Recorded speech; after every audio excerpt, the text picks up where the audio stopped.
আসসালামু আলাইকুম ওরহমতুল্লাহি ওবরাকাতুহ। আল হাইয়াতুল উলিয়া লিল জামিয়াতুল কওমিয়া বাংলাদেশের পক্ষ থেকে আজ আমরা কথা বলবো 1448 হিজরির দাওরা হাদিস তথা তাকমিল পরীক্ষার অনলাইন নিবন্ধন নিয়ে। এই ভিডিওতে আমরা ধাপে ধাপে জানব পরীক্ষা শুরুর তারিখ, নিবন্ধনের তারিখ, নিবন্ধনের ফি, নিবন্ধনের যোগ্যতা ও শর্তসমূহ, নিবন্ধনের নিয়ম এবং সবচেয়ে গুরুত্বপূর্ণ বিষয়, গতবারের তুলনায় এবার কি কি নতুন নিয়ম যুক্ত হয়েছে। প্রথমে আসি পরীক্ষার তারিখ প্রসঙ্গে। পরীক্ষার সময়সূচি। পরীক্ষা শুরু 12 অথবা 13ই শাবান 1448 হিজরি, 21শে জানুয়ারি 2027 ঈশাব্দ, রোজ বৃহস্পতিবার। পরীক্ষা শেষ 23 অথবা 24 শাবান 1448 হিজরি, 1 ফেব্রুয়ারি 2027 ঈশাব্দ, রোজ সোমবার। পরীক্ষার মাঝে 22শে জানুয়ারি ও 29শে জানুয়ারি শুক্রবার পরীক্ষা বন্ধ থাকবে। নিবন্ধন কার্যক্রমের সময়সূচি। সাধারণ সময় 4 আগস্ট থেকে 3রা সেপ্টেম্বর 2026 ঈশাব্দ। বর্ধিত সময় 4 সেপ্টেম্বর থেকে 13ই সেপ্টেম্বর 2026 ঈশাব্দ।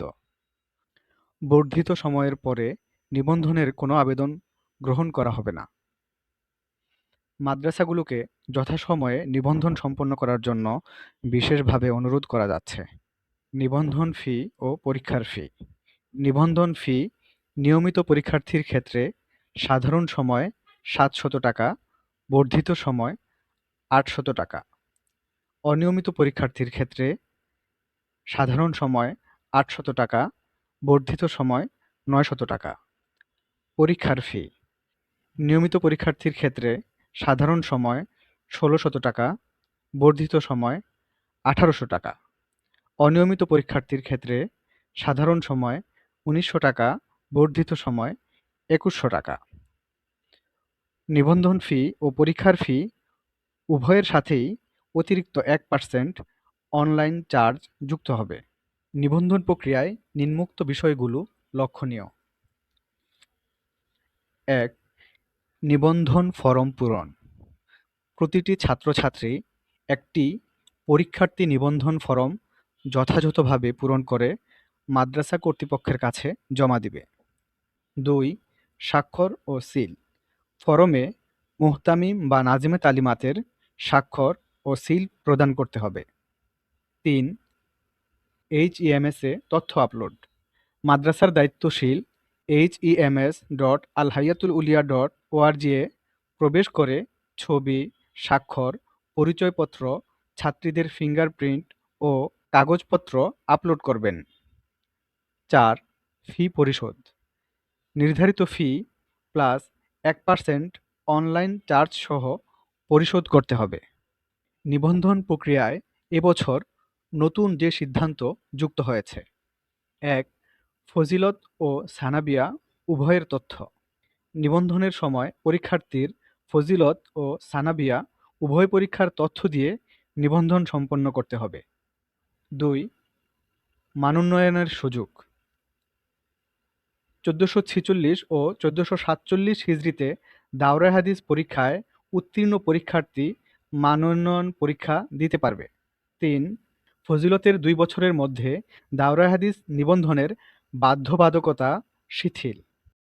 1438 থেকে 1446 হিজরি পর্যন্ত 6 বোর্ডের অধীনে ফজিলত পরীক্ষায় উত্তীর্ণ কিন্তু দাওরা হাদিস পরীক্ষায় অংশগ্রহণ করেনি এমন পরীক্ষার্থীরাও এবার পরীক্ষা দিতে পারবে। গুরুত্বপূর্ণ সতর্কতা: তথ্যের মিল আবশ্যক। সানাবিয়া ও ফজিলতের নম্বরপত্র এবং ফলাফল তালিকায় শিক্ষার্থীর নাম, পিতার নাম ও জন্ম তারিখ হুবহু এক ও অভিন্ন থাকতে হবে। কোনো ধরনের অমিল থাকলে সফটওয়্যার স্বয়ংক্রিয়ভাবে নিবন্ধন কার্যক্রম সামনে আগাতে দিবে না। করণীয়: দ্রুত বোর্ডের সাথে যোগাযোগ করে তথ্য সংশোধন করে নিন এবং সংশোধিত নম্বরপত্র মাদ্রাসা দায়িত্বশীলের মাধ্যমে আল হাইয়াতুল উলিয়ায় প্রেরণ করুন। মাদ্রাসা দায়িত্বশীল অনলাইনে কিভাবে নিবন্ধন করবে তা আমরা সফটওয়্যারের মাধ্যমে দেখে নেই। মাদ্রাসা দায়িত্বশীল স্ব মাদ্রাসা আইডিতে প্রবেশ করে পরীক্ষা সংক্রান্ত থেকে নিবন্ধন তালিকায় যাবে।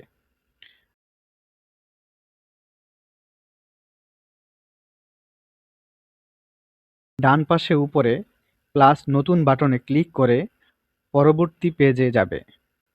সেখানে পূর্ববর্তী পরীক্ষার নাম, পরীক্ষার সন, বোর্ডের নাম ও রোল নাম্বার দিবে। এখানে লক্ষণীয় বিষয় হলো আল হাইয়াতুল উলিয়ার পরীক্ষার্থী দুই ধরনের হয়: এক, নিয়মিত; দুই, অনিয়মিত। নিয়মিত পরীক্ষার্থী দুই ধরনের হয়: ক, ফজিলত পরীক্ষার্থী 1447 হিজরি পাস 1447 হিজরি, অর্থাৎ যিনি 1447 হিজরি ফজিলত পরীক্ষায় পাশ করেছেন তাকে আবেদন করার সময় তার সানাবিয়া পরীক্ষার তথ্য দিতে হবে। খ, ফজিলত পরীক্ষার্থী 1446 হিজরি পাস 1447 হিজরি, অর্থাৎ যিনি 1446 হিজরি ফজিলত পরীক্ষায় ফেল করেছেন এবং 1447 হিজরিতে আবার ফজিলত পরীক্ষা দিয়ে পাশ করেছেন, 1446 হিজরি ফজিলত পরীক্ষার তথ্য দিয়েই আবেদন করতে পারবেন। আমরা বিষয়টি সফটওয়্যারে দেখে নিই। প্রথমে ক, 1447 হিজরি ফজিলত উত্তীর্ণ পরীক্ষার্থীর নিবন্ধন পদ্ধতি দেখব। পরীক্ষার নামের ঘরে পূর্ববর্তী পরীক্ষার নাম, হিজরি সন, বোর্ডের নাম ও রোল নম্বর দিবে। রোল নম্বর লেখা হলে নিচে দুটি অপশন দেখা যাবে: এক, ফজিলত পরীক্ষার্থী 1447 হিজরি পাস 1447 হিজরি; দুই, ফজিলত পরীক্ষার্থী 1446 হিজরি পাস 1447 হিজরি। আমরা প্রথমটি সিলেক্ট করলে নিচে সানাবিয়া পরীক্ষার তথ্য পূরণ করার ঘর আসবে। সেখানে হিজরি সন, বোর্ডের নাম, রোল নম্বর দিব।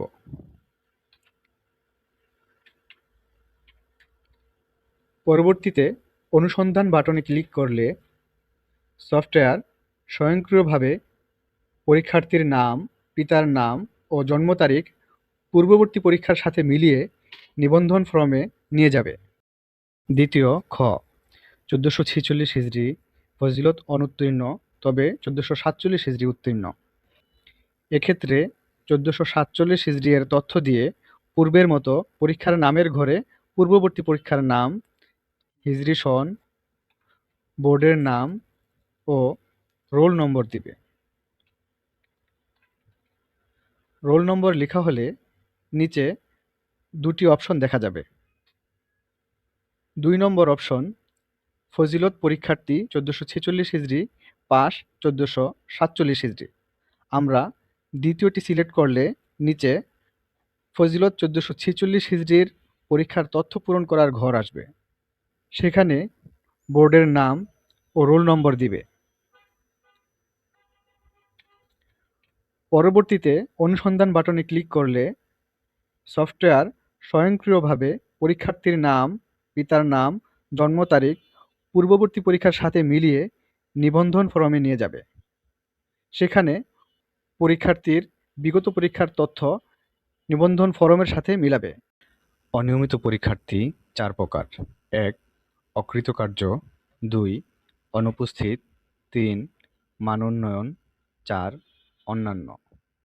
1, অকৃতকার্য: 1446 ও 1447 হিজরি, 2025 ও 2026 ঈশাব্দে দাওরায়ে হাদিস পরীক্ষায় যে কোনো 4 কিতাবে অকৃতকার্য হলে শুধু ওই কিতাবগুলোর পরীক্ষা দিতে পারবে।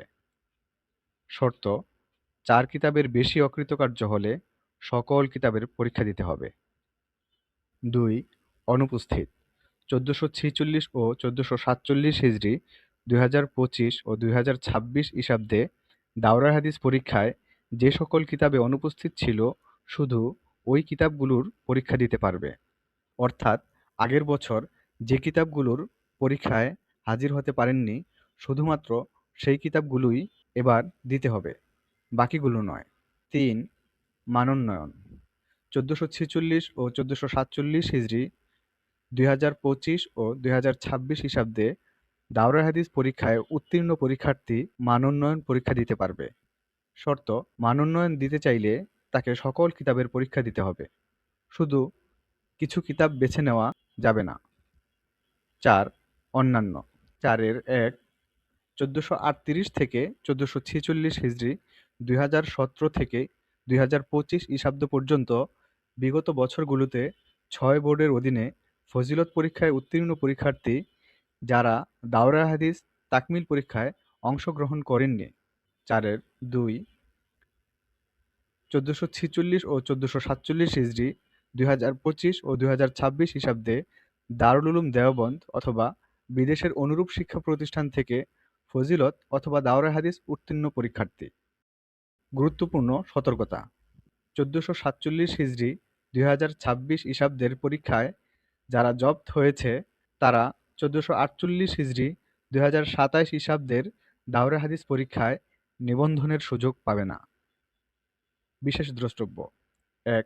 দারুল উলুম দেওবন্দ বা বিদেশের অনুরূপ প্রতিষ্ঠান থেকে ফজিলত বা দাওরায়ে হাদিস উত্তীর্ণদের আবেদনের সময় সনদ অথবা নম্বরপত্র এবং চেয়ারম্যান বরাবর অনুমতির আবেদনপত্রের অনুলিপি অনলাইনে দাখিল করতে হবে। বিশেষ দ্রষ্টব্য: ২. কোনো পরীক্ষার্থী বা মাদ্রাসা উপরোক্ত নিয়মের ব্যতিক্রম করলে পরীক্ষা বিধি অনুযায়ী ব্যবস্থা গ্রহণ করা হবে। এখন আমরা সফটওয়্যারে অনিয়মিত পরীক্ষার্থীর নিবন্ধন পদ্ধতি দেখব। পরীক্ষার নামের ঘরে পূর্ববর্তী পরীক্ষার নাম, হিজরি সন, বোর্ডের নাম, রোল নম্বর দিব। এরপর অনুসন্ধান বাটনে ক্লিক করে নিবন্ধন ফরমে যাব। পরীক্ষার্থীর নিবন্ধন ফরমের সাথে বিগত পরীক্ষার তথ্য মিলাব: নাম, পিতার নাম, পাশের বছর, রোল নম্বর, বিভাগ। পরীক্ষার্থীরা নিবন্ধন ফরম পূরণ করে মাদ্রাসায় জমা দিবে। মাদ্রাসা কর্তৃক নিবন্ধন ফরমের ক্রমিক নং ঘরে যে ক্রম লিখবে, সফটওয়্যারে অ্যাডমিন পরীক্ষার্থীর তথ্য পূরণের সময় ফরমের ক্রমিক নং ঘরে উক্ত ক্রমিকটি লিখবে। এরপর পরীক্ষার্থীর নাম, বাবার নাম, মায়ের নাম আরবি, ইংরেজি ও বাংলা ভাষায় পূরণ করব। সকল তথ্য দেওয়ার পর নিচে দেখুন দাখিল এবং সংযুক্তি আপলোড বাটন আছে, তাতে ক্লিক করুন। দ্বিতীয় ধাপ সম্পন্ন হলো। তৃতীয় ধাপে আমরা সংযুক্তি আপলোড পদ্ধতি দেখব। এখানে লক্ষণীয় বিষয় হলো ছাত্রদের জন্য ছবি আপলোড করা আবশ্যক, ছাত্রীদের জন্য তা প্রযোজ্য নয়। তাই পরীক্ষার সময় ছাত্রী পরীক্ষার্থীদের শনাক্তকরণের জন্য ফিঙ্গারপ্রিন্ট আপলোড করা আবশ্যক। তবে ফিঙ্গারপ্রিন্ট বিষয়টি যেহেতু নতুন এবং গুরুত্বপূর্ণ, তাই আলাদাভাবে পূর্ণাঙ্গরূপে ফিঙ্গারপ্রিন্ট গ্রহণ পদ্ধতি ভিডিও আকারে দেখানো হবে। এখন আমরা ছাত্র পরীক্ষার্থীর সংযুক্তি আপলোড দেখব। তৃতীয় ধাপে পরীক্ষার্থীর ছবি, স্বাক্ষর ও জাতীয় পরিচয়পত্র অথবা জন্ম নিবন্ধনপত্র আপলোড করুন। ছবি আপলোড করার সময় খেয়াল রাখুন পূর্ণ ছবি যেন ফ্রেমের মধ্যে থাকে, ফ্রেমের কোনো অংশ যেন ছবির বাইরে না আসে।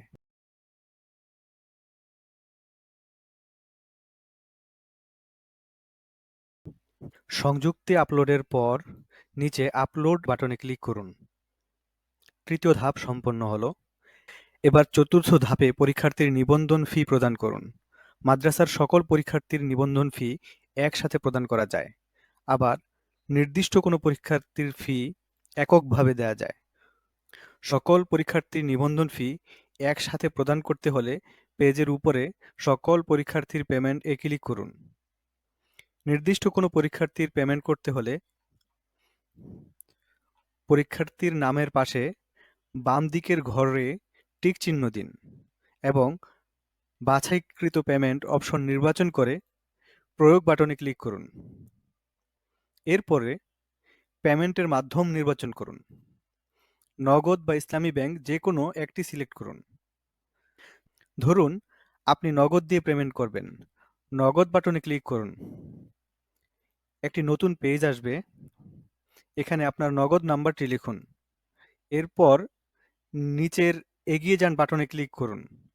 আপনার নগদের মোবাইল নম্বরে একটি ওটিপি আসবে। ওটিপিটি লিখুন। আবার এগিয়ে যান বাটনে ক্লিক করুন। এরপর নগদের পিন নম্বর দিন এবং নিচে এগিয়ে যান বাটনে ক্লিক করুন। আপনার পেমেন্ট সফলভাবে সম্পন্ন হয়েছে দেখাবে এবং নিচে একটি ট্রানজ্যাকশন আইডি আসবে। ট্রানজ্যাকশন আইডিটি সংরক্ষণ করুন। এটি আপনার পেমেন্টের প্রমাণ। এবার যা করতে হবে তা হলো নিবন্ধনকারী ছাত্রছাত্রীদের যেসব তথ্য আপনি প্রদান করেছেন তা সঠিক আছে কিনা তা যাচাই করুন। এজন্য রিপোর্ট সংক্রান্ত মেনুর সাধারণ রিপোর্টে ক্লিক করুন। এরপর আবেদনকৃত পরীক্ষার্থীদের বিস্তারিত তথ্যতে ক্লিক করুন। এরপর রিপোর্ট দেখুন বাটনে ক্লিক করুন। এবার আবেদনকৃত পরীক্ষার্থীদের বিস্তারিত তথ্য পেজটি প্রিন্ট করুন এবং সংশ্লিষ্ট পরীক্ষার্থীকে নিজ তথ্য যাচাইয়ের জন্য দিন। কোনো সংশোধনী থাকলে পরীক্ষা সংক্রান্ত মেনুর নিবন্ধন তালিকায় ক্লিক করুন এবং সংশ্লিষ্ট পরীক্ষার্থীর নামের ডান পাশের সম্পাদনা বাটনে ক্লিক করে সংশোধন করুন। সংশোধন হয়ে গেলে নিচে দাখিল বাটনে ক্লিক করুন। এবার পঞ্চম ধাপে বোর্ড দাখিল। মাদ্রাসার সকল পরীক্ষার্থীর বোর্ড দাখিল একসাথে করা যায়, আবার নির্দিষ্ট কোনো পরীক্ষার্থীর বোর্ড দাখিলও করা যায়। একসাথে করলে উপরে সকল পরীক্ষার্থী বোর্ড দাখিল বাটনে ক্লিক করুন। নির্দিষ্ট কোনো পরীক্ষার্থীর বোর্ড দাখিল করলে নামের বাম পাশে টিক চিহ্ন দিয়ে বাছাইকৃত বোর্ড দাখিল বাটনে ক্লিক করুন। এরপর প্রয়োগ দিন। প্রিয় দর্শক, আশা করি 1448 হিজরি 2027 ঈশাব্দের দায়রা হাদিস পরীক্ষার নিবন্ধন সংক্রান্ত সকল বিষয় আজকের এই ভিডিওর মাধ্যমে আপনাদের কাছে স্পষ্ট হয়েছে। মাদ্রাসার দায়িত্বশীল অ্যাডমিনদের প্রতি বিশেষভাবে অনুরোধ থাকবে, প্রতিটি পরীক্ষার্থীর তথ্য যথাযথভাবে যাচাই করে নির্ধারিত সময়ের মধ্যে ধৈর্য সহকারে এবং দায়িত্বশীলতার সাথে নিবন্ধন কার্যক্রম সম্পন্ন করবেন। আপনাদের একটু সচেতনতাই পরীক্ষার্থীদের বিভিন্ন ধরনের তথ্য বিভ্রাট থেকে হেফাজত করবে। আল হাইয়াতুল উলিয়া লিল জামিয়াতুল কওমিয়া বাংলাদেশ দেশের সকল কওমি মাদ্রাসার শিক্ষা কার্যক্রমকে সুশৃঙ্খল করার লক্ষ্যে নিরলসভাবে কাজ করে যাচ্ছে। আপনাদের আন্তরিক সহযোগিতা ও দোয়াই আমাদের এই পথ চলার সবচেয়ে বড় শক্তি। আল্লাহ তাআলা আমাদের সকল কার্যক্রমে বরকত দান করুন। আসসালামু আলাইকুম ওয়া রাহমাতুল্লাহ।